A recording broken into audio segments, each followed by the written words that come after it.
దేవుని ప్రియమైన బిడ్డలారా, ప్రభువైన యేసుక్రీస్తు వారి నామములో మీ అందరికీ నా హృదయపూర్వకమైన వందనాలు చెల్లిస్తున్నాను. ఈ వాక్యాన్ని ఆలకిస్తున్న మిమ్మల్ని దేవుడు బహుగా దీవించునుగాక. వాక్యమైన దేవుడు తన వాక్యం ద్వారా కలిగే ప్రతి ఆశీర్వాదం మీ జీవితాల్లో కుమ్మరించునుగాక. ఆమేన్. ప్రియ బిడ్డలారా, ఈరోజు దేవుని యొక్క వాక్యం దాని యొక్క ప్రత్యేకమైన ధర్మాలు గుణగణాల గురించి మనం ధ్యానం చేయబోతున్నాం. దేవుని వాక్యం ధ్యానించే ముందుగా చిన్న ప్రార్థన కూడా చేసుకుని పరిశుద్ధాత్మ సహాయం మనం కోరుకుందాం. పరిశుద్ధుడా, ప్రేమ గల తండ్రి, నాయన ఈ వాక్యాన్ని ఆలకిస్తున్న ప్రతి బిడ్డను దర్శించండి. నాయన వారి హృదయాలతో మీరు మాట్లాడండి. మీ వాక్యంలో ఉన్న శక్తిని వారు అనుభవించుటకు, దీవెనలను అనుభవించుటకు సహాయం దయచేయమని మీరే మాతో మాట్లాడమని యేసుక్రీస్తు వారి నామంలో అడుగుచున్నాను తండ్రి. ఆమేన్.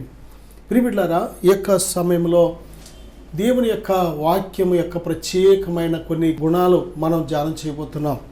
ఒకసారి మనం జీవ గ్రంథానికని మనం చూసినట్లయితే అపొస్తలుల కార్యాలు 7వ అధ్యాయం 38వ వచనం, అలాగే ఫిలిప్పీ పత్రిక 2వ అధ్యాయం 16వ వచనంలో, యోహాను రాసిన మొదటి పత్రిక 1వ అధ్యాయంలో కూడా మనం చూస్తే జీవ వాక్యము అనే మాటలు మనం చూస్తున్నాం. జీవ వాక్యము, వాక్యములో జీవము ఉన్నది. ప్రియ బిడ్డలారా, మనందరికీ తెలుసు జీవము కలిగినవేమిటి, జీవము లేనివేమిటి. రాళ్ళు ఉన్నాయనుకోండి జీవం ఉండదు, చెట్లు ఉన్నాయనుకోండి జీవం ఉంటుంది. కోడిగుడ్డు మెదలదు, కదలదు, మాట్లాడదు, చూడదు, కానీ అందులో జీవం ఉంటుంది. చూడండి, మన యొక్క విత్తనాలు మనం చూసినట్లయితే అది ఏ విత్తనమైనా సరే అది మన కంటికి కనబడుతున్నప్పుడు ఎలాగుంటుందంటే అందులో ఎటువంటి చలనం కూడా మనలో వాటిలో కనిపించదు, కానీ అందులో జీవం ఉంటుంది. జీవం కలిగిన దేని బిడ్డారా, చెట్లో జీవం ఉంది, విత్తనములో జీవం ఉంది. మరి జీవరాశులన్నింటిలో కూడా దేవుడు జీవాన్ని పెట్టాడు. అలాగే మనుషులమైన మనందరిలో కూడా జీవాన్ని పెట్టాడు దేవుడు. దేని బిడ్డారా, ఈ యొక్క సమయంలో మనం నేర్చుకోవాల్సిన సత్యం ఏమిటంటే దేవుని యొక్క వాక్యములో జీవం ఉన్నది. మనిషిని బ్రతికించే వాక్యం.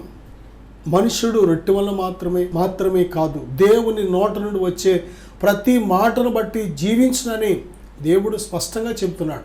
కాబట్టి దేని బిడ్డారా, దేవుని యొక్క వాక్యం మన ఆత్మలను బ్రతికించే ఆహారం. వాక్యం అనేది గొప్ప ఆహారం. ఈ లోకంలో మన శరీరానికి కావలసిన బలము, జీవము కలగడానికి ఏం చేస్తామంటే ఆహారం తింటూ ఉంటాం. ప్రొద్దుట టిఫిన్ అని, మధ్యాహ్నం భోజనం, రాత్రి భోజనం, మధ్యలో ఇంకా ఏదో ఒకటి తినడం, తాగడం. ఈ బ్రతకడానికి శరీరానికి ఏ విధంగానైనా ఏదో ఒక రూపంలో మరి ఆహారాన్ని సప్లై చేస్తూ ఉంటే అది లోపల డైజెస్ట్ అయ్యి మనకు కావలసిన శక్తిని, మనం చేయడానికి, పనులు చేయడానికి కావలసిన శక్తిని, ఆలోచన చేయడానికి కావలసిన శక్తిని, అన్నిటికీ కావలసిన శక్తిని మనకు సప్లై చేస్తుంది. అలాగే దేవుని యొక్క వాక్యంలో శక్తి ఉంది. ఆ వాక్యాన్ని మనం ధ్యానిస్తున్నప్పుడు మన ఆత్మకు శక్తినిస్తుంది, మన ప్రవర్తనకు శక్తినిస్తుంది, మన నడకలకు శక్తినిస్తుంది, జయించే శక్తినిస్తుంది, శోధన జయించే శక్తినిస్తుంది, శ్రమలను జయించే శక్తినిస్తుంది, లోకాన్ని జయించే శక్తినిస్తుంది, పాపాన్ని జయించే శక్తినిస్తుంది. ప్రియ బిడ్డలారా, శత్రువైన సాతాన్ని కూడా జయించే శక్తినిస్తుంది. వాక్యానికి ఉన్న గొప్ప శక్తి ఏమిటంటే జీవింపచేసే శక్తి ఉంది. దేని బిడ్డలారా, పరిశుద్ధాత్మ మీ మీదకి వచ్చినప్పుడు మీరు శక్తి పొందేదరని దేవుడు ఎందుకు చెప్పాడు అంటే వాక్యము ఆత్మ ఒక్కరే. వాక్యము లేకపోతే పరిశుద్ధాత్మ నీలోకి వచ్చినా ఆయన చేయడానికి ఏమీ ఉండదు. ప్రియ బిడ్డలారా, ఆయన వాక్యము కూడా నీ హృదయంలో ఉండాలి. వాక్యం అనేది పరిశుద్ధాత్మ చేతిలో ఒక పనిముట్టు లాంటిది. వాక్యము ఎంతవరకు మనం ధ్యానిస్తామో, వాక్యాన్ని ఎంతవరకు మనం తెలుసుకుంటామో, వాక్యానికి ఎంతవరకు మనం లోబడతామో అంతవరకు మనం పరిశుద్ధాత్మతో నింపబడతాం. ప్రియ బిడ్డలారా, వాక్యమే పునాది లాంటిది, వాక్యమే ఫౌండేషన్. వాక్యం మీద మన జీవితాలు కట్టుకోకపోతే పరిశుద్ధాత్ముడు పని చేయడానికి కుదరదు. పరిశుద్ధాత్ముడు ఏ వ్యక్తినైనా సరే బలమైన పాత్రగా సిద్ధపరచాలి అంటే మొట్టమొదటిగా వాక్యం అనే పునాది మీద మనం కట్టుకోవాలి. ప్రియ బిడ్డలారా, వాక్యంలో జీవం ఉంది. ఎటువంటి మరి చనిపోయిన ఆత్మనైనా సరే బ్రతికించగలిగిన శక్తి ఉంది. ఆయన వాక్యములు వెల్లడి అగుట తోడనే వెలుగు కలుగుతుంది. ప్రియ బిడ్డలారా, ఆయన వాక్యము లాజరు బయటికి రా అంటే యేసుక్రీస్తు ప్రభువారి నోటి నుంచి వచ్చిన వాక్యం. ఆయన మాటలో జీవం ఉంది. వాక్యం అంటే దేవుని నోట నుండి వచ్చిన మాట. దేని బిడ్డారా, మనం పరిశుద్ధ దేవుని వాక్య గ్రంథంలో మనం చూసినట్లయితే ఆ యొక్క వాక్యం అనేది మరి దేవుని పిల్లలు పరిశుద్ధాత్మ చేత ప్రేరేపించబడి రాసిన మాటలు. అవి వారి స్వంతంగా రాసిన మాటలు కాదు, వారు ఊహించుకొని రాసినవి కాదు. వాక్యం అనేది ప్రియులారా పరిశుద్ధాత్మ ప్రేరేపణ బట్టే తప్ప మనుషుని ఇచ్చను బట్టి మానవ సొంత ప్రేరేపణ బట్టి కలిగింది కాదు. అందుకే వాక్యంలో జీవం ఉంది. దేని బిడ్డలారా, దేవుని వాక్యాన్ని చదువుతున్నప్పుడే మనం అర్థం చేసుకోవచ్చు ఇందులో జీవం ఉంది. ఆ జీవము మన ఆత్మలకు జీవాన్ని ఇస్తూ ఉంటుంది. దేని బిడ్డలారా, బైబిల్ చెప్తుంది ఎఫెసీ పత్రిక 2:1 మన పాపముల చేత మన అతిక్రమాల చేత మనము చచ్చిన వారిగా ఉన్నాం. ప్రియబిడ్డలారా చూడండి, ఈ జీవవాక్యం ఎప్పుడైతే మనం ధ్యానిస్తామో చనిపోయిన మన ఆత్మలు ఆ జీవాన్ని పొందుకుంటూ ఉంటాయి. దేవుని వాక్యంలో ఉన్న జీవాన్ని మన ఆత్మ పొందుకొని వెంటనే ఆ ఆత్మ జీవం కలిగిన ఆత్మ ఎలాంటి క్రియలు కలిగి ఉంటుందో ఆ క్రియలు చేయడం మనం చూడగలుగుతాం. ప్రియబిడ్డలారా నిజమే, మనము మన క్రియల చేత మనం బ్రతికిన వారమా చనిపోయిన వారమా చెప్పవచ్చు. బైబిల్లో చెప్తుంది మృతమైన క్రియలు సజీవమైన క్రియలు అనేది 2 రకాలుగా మనం వర్ణించవచ్చు. ప్రియబిడ్డలారా చీకటి క్రియలు వెలుగు క్రియలు అని 2 రకాలుగా వర్ణించవచ్చు. ప్రియబిడ్డలారా దేవుని ఆత్మ మనలో ఉన్నప్పుడు మన క్రియలు దైవ స్వభావం అనుసరించి ఉంటూ ఉంటాయి, పరిశుద్ధ ఆత్మ స్వభావాన్ని అనుసరించి ఉంటూ ఉంటాయి. చూడండి, కొన్ని క్రియలు ఉన్నాయనుకోండి, పాపం అనేది మరణకరమైన క్రియ. ప్రియబిడ్డలారా శరీర ఇచ్చలు ఉన్నాయనుకోండి, శరీర కార్యాలు మరణకరమైన క్రియలు. అవి మనిషిని చంపే క్రియలు, బ్రతుకున్న ఆత్మను కూడా చంపే క్రియలు. అవన్నీ కూడా శరీర సంబంధమైన క్రియలు. సాతాను క్రియలు కూడా అవి ఆత్మను చంపే క్రియలు. దేని బిడ్డలారా చూడండి, లోకము కూడా, లోకపు క్రియలు కూడా, లోక మర్యాదలు కానీ లోక సంబంధమైన కొన్ని క్రియలు అవి మనను చంపే క్రియలు. ప్రియబిడ్డలారా కానీ ఎప్పుడైతే మనము దేవుని వాక్యముతో నింపబడతామో మన క్రియలు దైవిక క్రియలుగా మారుతూ ఉంటాయి. దేవుని ఆత్మ మనలోకి వచ్చినప్పుడు మనలను సజీవులుగా చేస్తున్నాడు ఆయన. వాక్యము మనలను సజీవులుగా చేస్తుంది. ఎందుకంటే వాక్యము పరిశుద్ధాత్మ ఒక్కరే. దేని బిడ్డారా వాక్యము పరిశుద్ధాత్మ ఒకరి ముందు ఒకరు వెనకాల ఎప్పుడు అలా జరగదు. వాక్యము వింటున్న వారందరి మీదకి పరిశుద్ధాత్మ దిగెను అనే మాట మనం చూస్తున్నాం. పరిశుద్ధాత్మతో నింపబడిన ప్రతి ఒక్కరిలో వాక్యం అనేది ప్రకాశించడం మనం చూస్తున్నాం. వాక్యము లేకుండా పరిశుద్ధాత్మ లేరు, పరిశుద్ధాత్మ లేకుండా వాక్యం లేదు.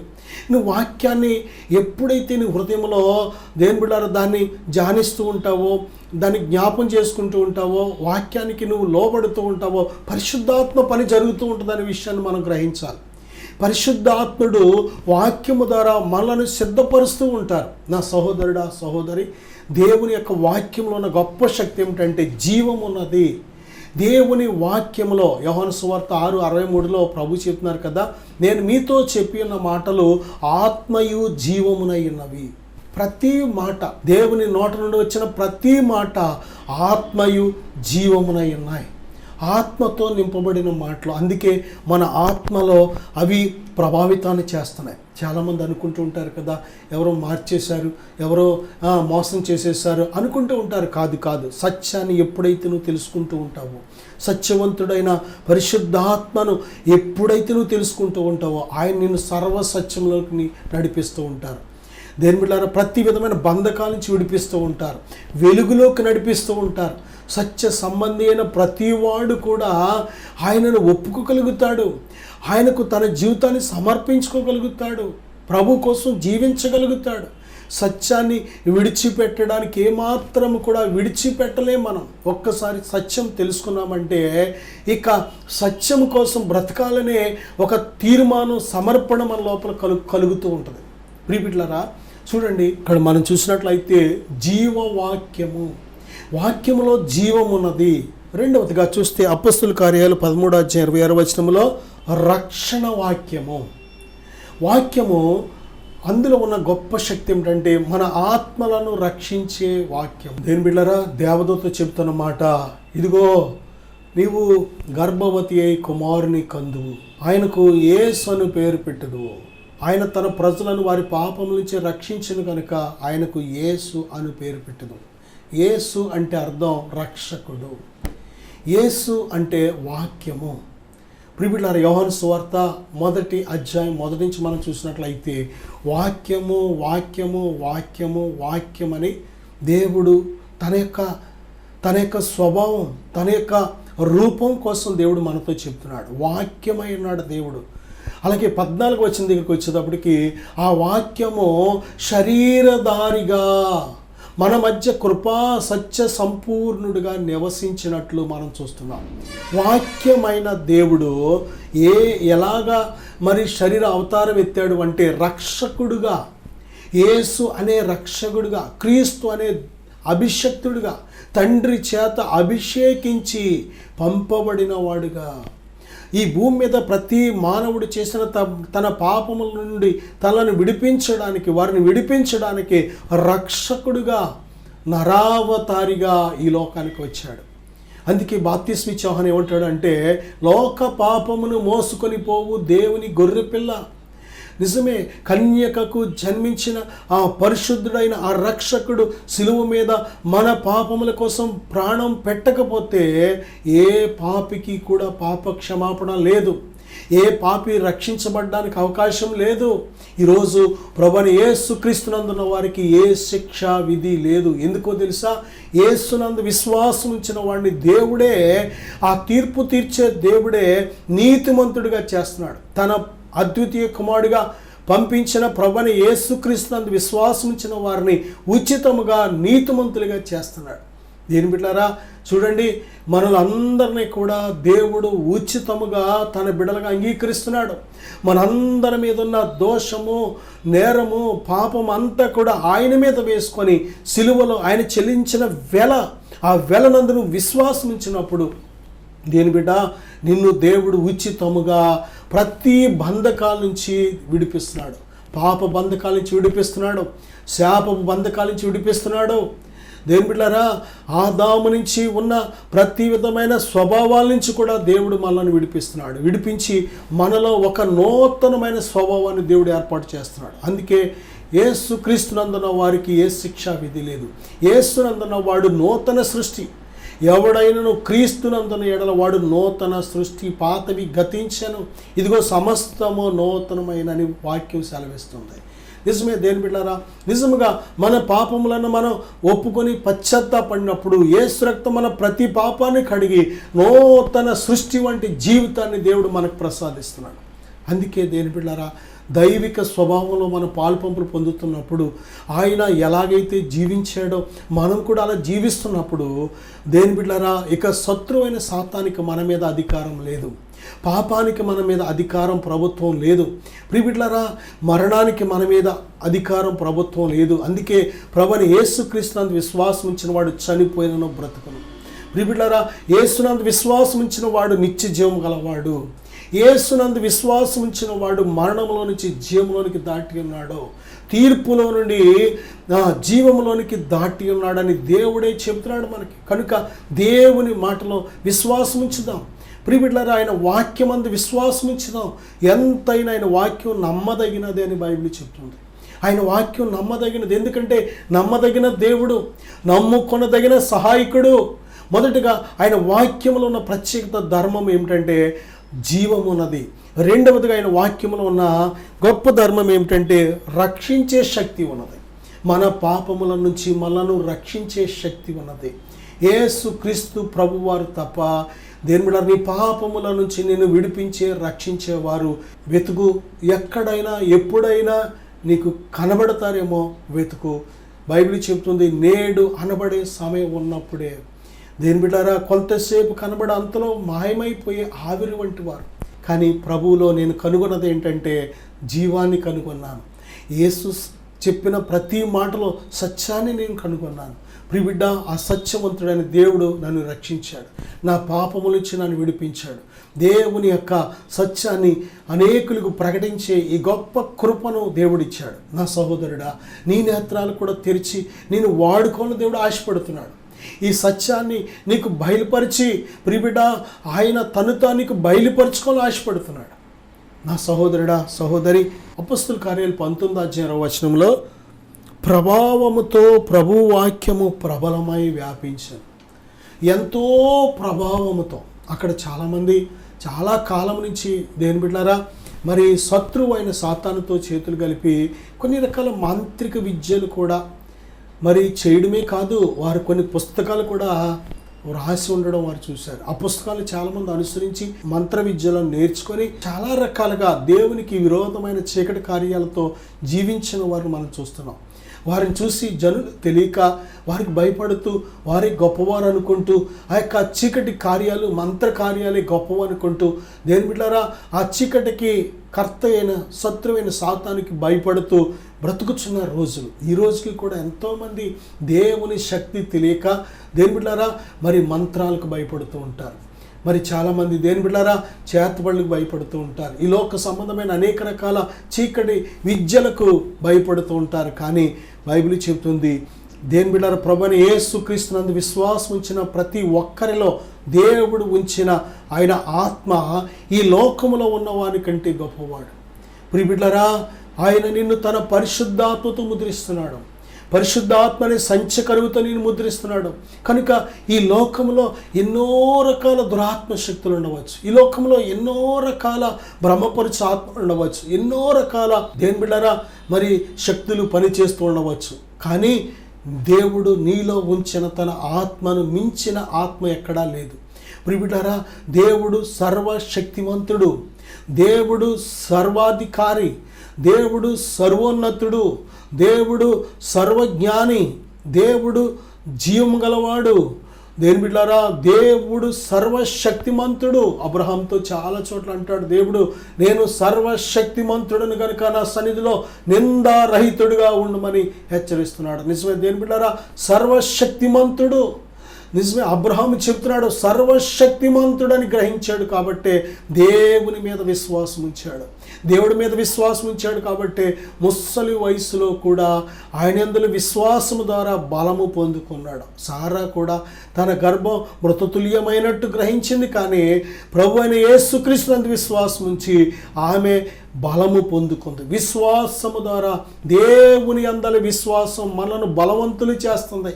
అందుకే బైబిల్ చెప్తుంది యెహోవా కొరకు ఎదురు చూచువారు నూతన బలం పొందుదురు. దేవుని మీదను విశ్వాసం ఉంచితే పక్షిరాజు వలె అలయక సమస్యలక ఈ ఆత్మీయ ప్రయాణంలో నువ్వు చేయగలుగుతావు. నా సహోదరుడా, సహోదరి, దేవుడు నిన్ను శాశ్వతమైన ప్రేమతో ప్రేమిస్తున్నాడు. నువ్వు నశించిపోవడం దేవునికి ఇష్టం లేదు. దేవుని ప్రియమైన బిడ్డలారా, దేవుడు ఆయన గురించిన కొన్ని సత్యాలు మనకు తెలియకే చాలా విషయాల్లో మనం చాలా ఆశీర్వాదాలు మిస్ అవుతూ ఉంటాం. కానీ ఎప్పుడైతే తెలుసుకుంటామో చాలా దీవెనలతో నింపబడుతూ ఉంటాం. ఆయన వాక్యము జీవము కలిగినది. రెండవదిగా ఆయన వాక్యము అధికారంతో కూడింది. ఆయన వాక్యము రక్షించే శక్తి కలిగిన వాక్యం. దేని బిడ్డలారా, దేవుని వాక్యం వినడానికి చాలాసార్లు మనం చెవి ఇవ్వం, హృదయాన్ని కఠినపరుచుకుంటూ ఉంటాం. ఇదేదో ఏళ్ళు ఎలా చెప్తున్నారేంటి, ఏదో చెప్తున్నారు అనుకుంటూ తిరస్కరిస్తూ ఉంటాం. మనం ఈ సత్య సువార్తను, ఈ జీవం కలిగిన ఈ వాక్కులను తెలియక తిరస్కరిస్తూ ఉంటాం. కానీ బైబిల్ చెప్తుంది రక్షించబడుతున్న వారికి ఇది దేవుని శక్తితో కూడిన మాటలు.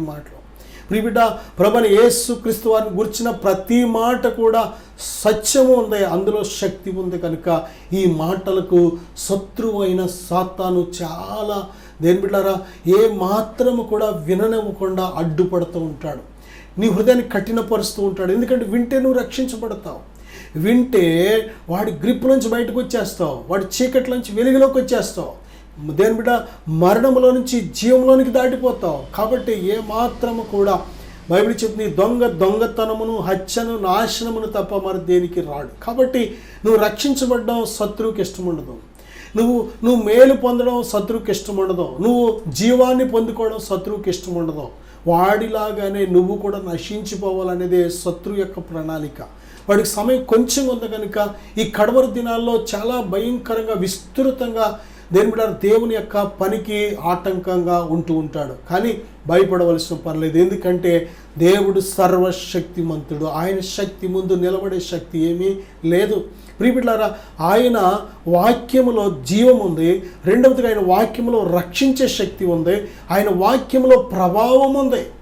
ఎంత ప్రభావం అంటే దేని బిడ్డలారా, ఆ రోజుల్లోనే మరి చాలామంది వారు అభ్యసించిన మంత్ర విద్యలు అన్నీ కూడా దేవుని శక్తి ముందు నిలబడలేకపోవడం చూశారు. వాళ్ళు దేవుని శక్తిని వారు కనులారా చూశారు. వారి జీవితాల్లో దేవుడు చేసిన ఆ శక్తి కార్యాలు ఎప్పుడైతే వారు చూశారో దేని బిడ్డలారా, వారు అప్పటి వరకు నమ్ముకున్న, అప్పటి వరకు అభ్యసించిన, సాధన చేసిన ఆ మంత్ర విద్యల పుస్తకాలు అన్నీ కూడా తీసుకొచ్చేసి కాల్చి పడేశారు. ఆ యొక్క పుస్తకాల విలువ ఆ రోజుల్లో 2000 సంవత్సరాల క్రితమే 50,000 రూపాయలు అంటే ఇప్పుడు ఎన్ని కోట్ల రూపాయలు ఖర్చు చేస్తే ఒకసారి ఆలోచించేయండి. ఇంత ప్రభావముతో దేవుని వాక్యము ప్రబలమవుతుంది. ఈరోజు కూడా ప్రియబిడ్డలారా, యేసు సజీవుడు. ఆయన వాక్యం సజీవమైనది. ఆయన వాక్యం సజీవమైనది. సేవకుడిని చంపచ్చేమో, ఒక ఏదైనా దేవుని పిల్లల కొడుకుని నిర్మాణాన్ని మాత్రమే మనం కోల్చవచ్చు, కానీ దేవుని శక్తిని ఏమీ చేయలేం. దేవుడు నిత్యుడు. ఆయన శక్తి ముందు, ఆయన జ్ఞానం ముందు ఏ నరుడు కూడా నిలబడలేడు. ఆయన ఉగ్రత దినమందు ఎవరు నిలబడలేరు. దేని బిడ్డలారా, ఈ లోకము అందుకే దేవుని పిల్లలకు యోగ్యమైంది కాదు.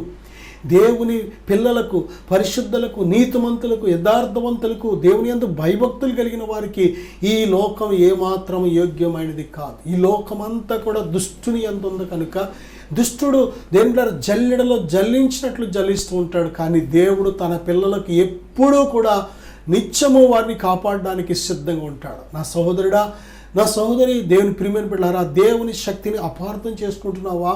ఇదిగో బైబిల్ చెప్తుంది, యెహోవా ఉత్తముడని రుచి చూసి తెలుసుకున్నాడు. నిజమే, దేవా నాతో మాట్లాడు అంటే నీతో మాట్లాడడానికి సిద్ధంగా ఉన్నాడు. నేను దర్శించడానికి సిద్ధంగా ఉన్నాడు.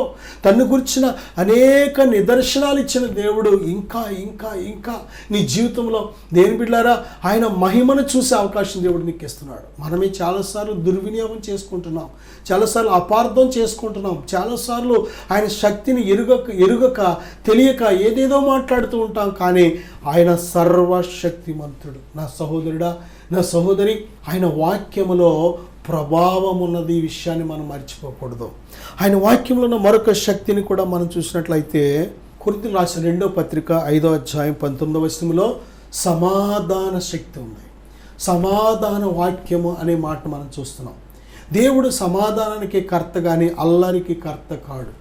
ప్రియబిడ్డలారా, ఎక్కడైనా సరే వాక్యమైన దేవుడు ఎక్కడుంటే అక్కడ సమాధానం కలిగి ఉంటాం. దేని బిడ్డలారా, మొదటిగా దేవునితో మనకు సమాధానం కావాలి. రెండవదిగా మన కుటుంబాల్లో సమాధానం కావాలి.